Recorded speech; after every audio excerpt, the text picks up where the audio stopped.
Gear second, gear third, gear fourth, bounceman, gear fourth second version, tankman, gear fourth third version, snakeman, ये सारे वो gears है जो अब तक हमें एनिमे में देखने को मिला है।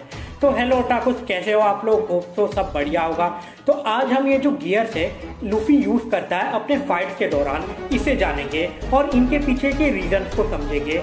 हमें गियर्स का यूज होते समय देखने में हमेशा अच्छा लगता है और हमारी एक्साइटमेंट का ऑर्गेज़म हमेशा दूसरी दुनिया के पार लेके चला जाता है।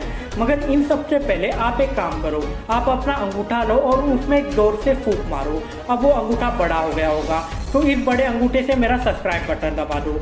क्या अंगूठा बड़ा नहीं हुआ? मगर कोई बात नहीं, साइंस पे भरोसा रखो, आने वाले टाइम में ज़रूर हो जाएगा। और इसके लिए मेरा सब्सक्राइब बटन दबा दो। तो अब बिना ज़्यादा टाइम वेस्ट करते हुए लेट्स गो।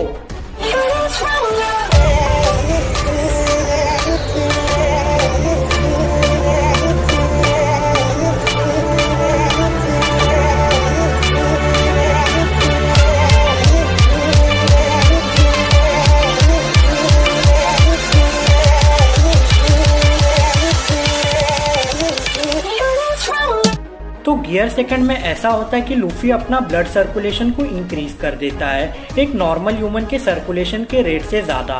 वैसे एक नॉर्मल ह्यूमन का रेट होता है 3 to 4 मिनट पर आवर की स्पीड से, और ये मैं नहीं गूगल बोलता है। वैसे तो अगर एक नॉर्मल ह्यूमन ऐसा कर नहीं सकता, और अगर वो ऐसा करना चाहेगा तो उसके ब्लड वेसल संभल नहीं पाएंगे और वेन्स फट जाएंगे। मगर हमारे लूफी भैया तो है रबर मैन, तो उन्हें फ़र्क नहीं पड़ता। ये इंक्रीज इन ब्लड फ्लो का रिजल्ट होता है कि उनके बॉडी में ज़्यादा ऑक्सीजन और न्यूट्रिएंट्स होता है और ज़्यादा रेड ब्लड सेल पैदा होते हैं, और इसकी मदद से वो हायर स्पीड और पावर यूज़ कर सकता है।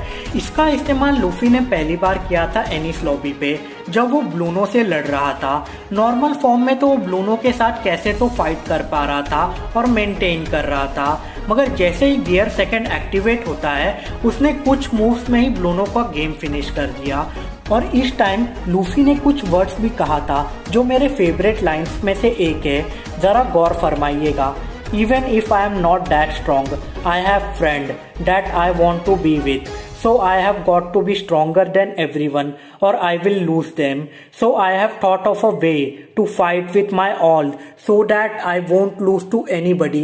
You won't be able to keep up with me anymore. All of my techniques have evolved to the next level. ये वर्ड्स दिल को छू जाती है। मगर गियर सेकंड के कुछ ड्रॉबैक्स भी है। ज़्यादा ऑक्सीजन यूज़ करने के कारण उसका मेटाबॉलिज्म बढ़ जाता है और इसकी वजह से वो हद से ज़्यादा भूखा हो जाता है, और इसके साथ उसकी बॉडी पैरालाइज भी हो जाती है। मगर टाइम स्किप के बाद लूफी ट्रेन करके इस प्रॉब्लम को सॉल्व कर लेता है। वैसे तो उसकी बॉडी से धुआं निकलने का कारण है उसकी बॉडी का एक्सेलरेशन और फ्रिक्शन के कारण बहुत गर्म हो जाना, और उसके वजह से उसके पसीना इवोपरेट हो जाता है और भाप बन जाता है और हमें वो धुआं जैसा दिखता है। अब आते हैं गियर थर्ड पे। इसमें लूफी अपने थंब पे बाइट करता है और एक स्मॉल सा होल क्रिएट करता है और अपने बोन्स में इतनी ज़ोर से फूंक मारता है कि वो बॉडी का पार्ट एक नॉर्मल ह्यूमन के हाथों से बदलकर एक जायंट का पार्ट बन जाता है। अब ऐसा पॉसिबल भी है क्या? तो लूफी एक रबर मैन है और वो इस शो का प्रोटैगनिस्ट है, उसके लिए तो सब कुछ पॉसिबल है।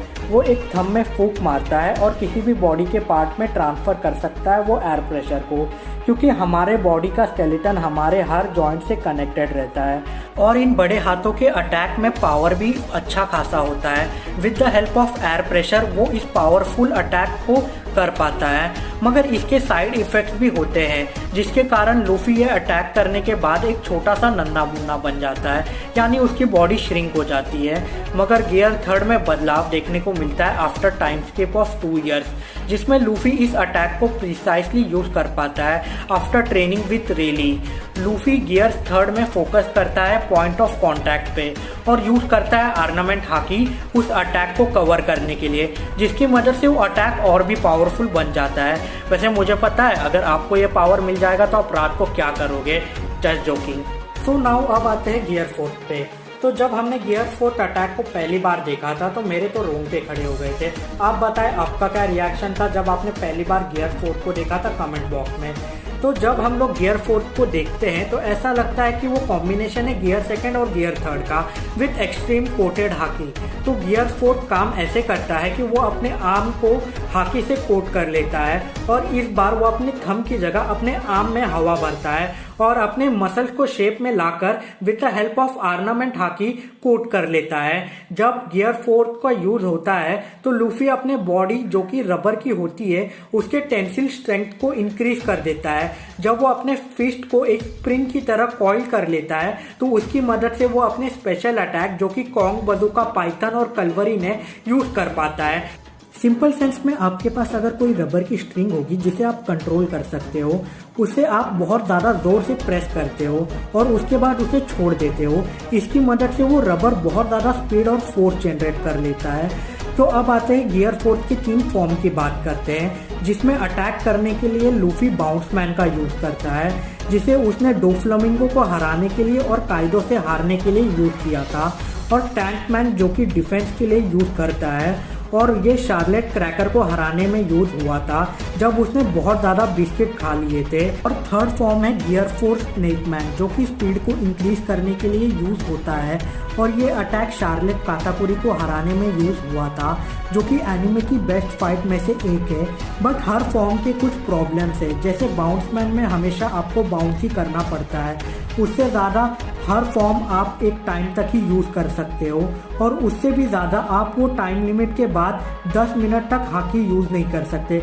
वैसे 30 मिनट का टाइम कोई बहुत ज़्यादा नहीं होता, मगर एक बर्ड केज और एक आदमी मोची से बना हुआ आपके पीछे पड़ा हो तो ये टाइम देखना पड़ता है। अब आप बताएं आपका फेवरेट गियर कौन सा है? और हम सबको बस अब एक ही इंतज़ार है कि गियर फिफ्थ कब देखने को मिलेगा। और जो स्क्रीन पे है वो बस एक कल्पना है जो कि मैंने इंस्टाग्राम से चुराई है। और इंस्टाग्राम से याद आया, अगर आपने हमें इंस्टाग्राम पे फॉलो नहीं किया तो जल्द से जल्द कर दो, चैनल को सब्सक्राइब कर दो और वीडियो को लाइक कर दो। मगर सबसे ज़्यादा भाई लोग वीडियो को शेयर करो, इससे हमारी बहुत ज़्यादा हेल्प होती है। तब तक के लिए थैंक यू, सायोनारा।